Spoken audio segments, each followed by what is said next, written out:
Sketching the graphs of functions, part 3.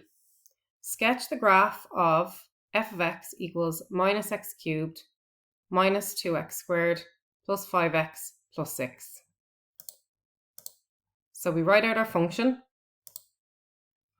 We're going to factorize to find points where the curve intersects the x-axis. So we use the factor theorem for this. So we start off by subbing in 1. So we replace each of the x's with 1 and brackets.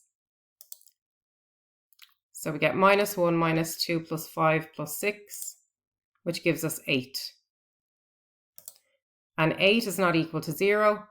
Therefore, f of 1 is not equal to 0. Therefore, x minus 1 is not a factor. So we try again. We're next going to go with minus 1. So we work out f of minus 1. So we replace each of the x's with brackets. And we put minus 1 into the brackets. That gives us 1 minus 2 minus 5 plus 6, which is 0. So if f of minus 1 is equal to 0, therefore x plus 1 is a factor of f of x. So we found a factor of f of x. So now we're going to divide it into our original equation. And we're going to have to use algebraic long division to do that. So x plus 1 is a factor of f of x. So we worked that out on the previous slide. Now use algebraic long division to find the other factors.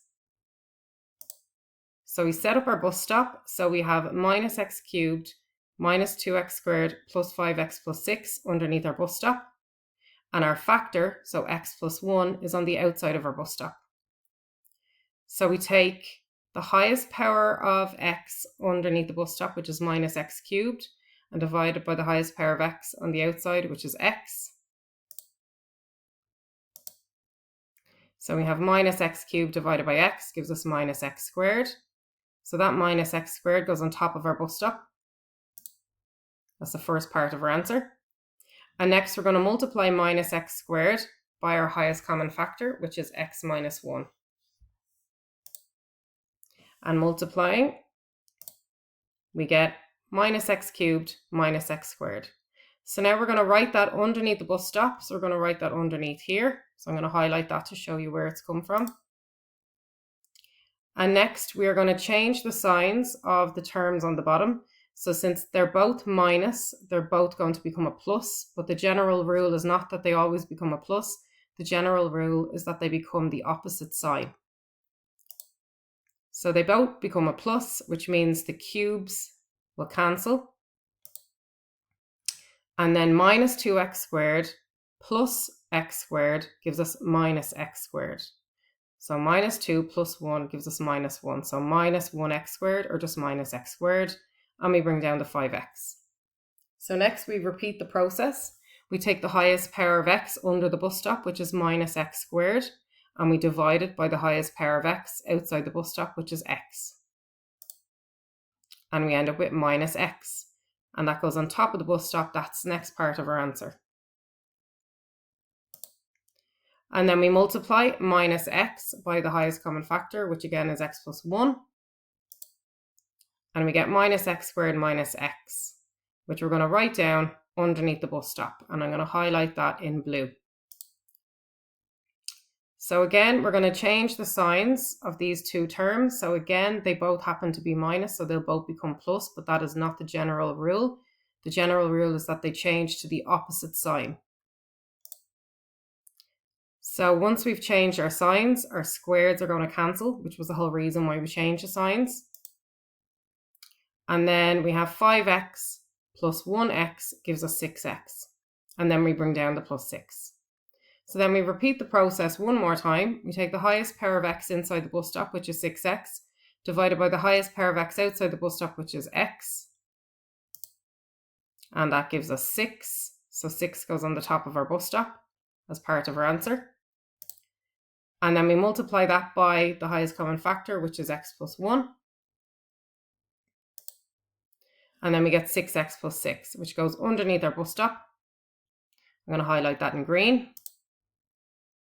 And then again, we change the signs.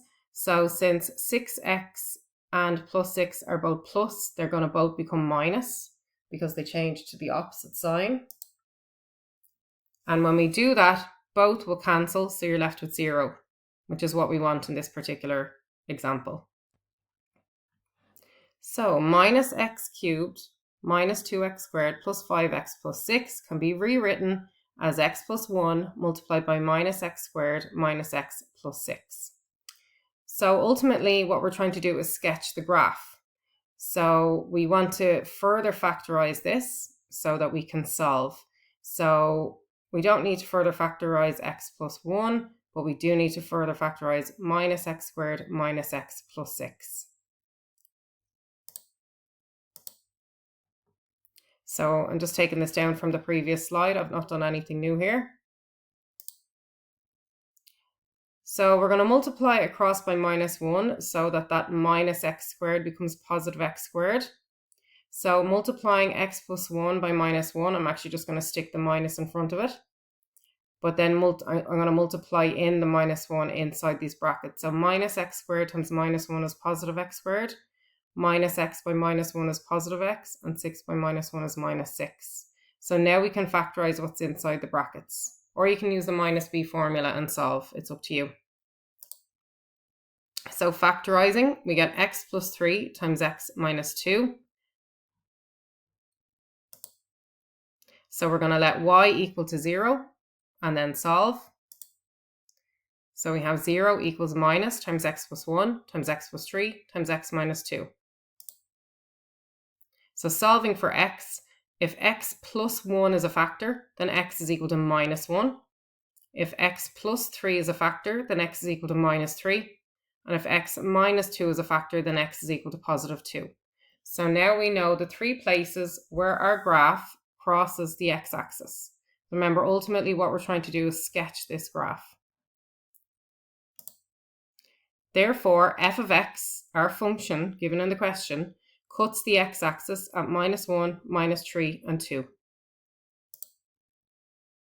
So we're going to go back a couple of steps to y equals minus times x plus 1 times x plus 3 times x minus 2. And this time we're going to let x equal to 0. So each of the x's becomes 0. And simplifying, we get y equals minus times 1 times 3 times minus 2. So y is equal to 6. Therefore, the graph crosses the y-axis at 0, 6. So if we let x equal to 0 and we got a y value of 6, putting them together we get 0, 6, the place where the graph crosses the y-axis. So to summarize, we have minus x cubed, so therefore the graph is this shape. So it's like an S on its side, but because it's a negative, it starts by going downwards, it turns and goes upwards, and then it turns and goes downwards again. It cuts the x-axis at minus 3, minus 1, and 2, and it cuts the y-axis at 0 and 6. So this is a rough sketch of our graph. So we start with our x-axis and our y-axis. And then we plot our important points. So we have 0, 6 is where it cuts the y-axis. And then minus 3, minus 1, and 2 is where it cuts the x-axis. And then we draw in the general shape. So this is a rough sketch of our graph. But of course, you can use the function setting on your calculator to generate more accurate points. But it is important that you know how to sketch a rough graph and that you understand how to find the places where the graph will cut the x-axis and where the graph will cut the y-axis.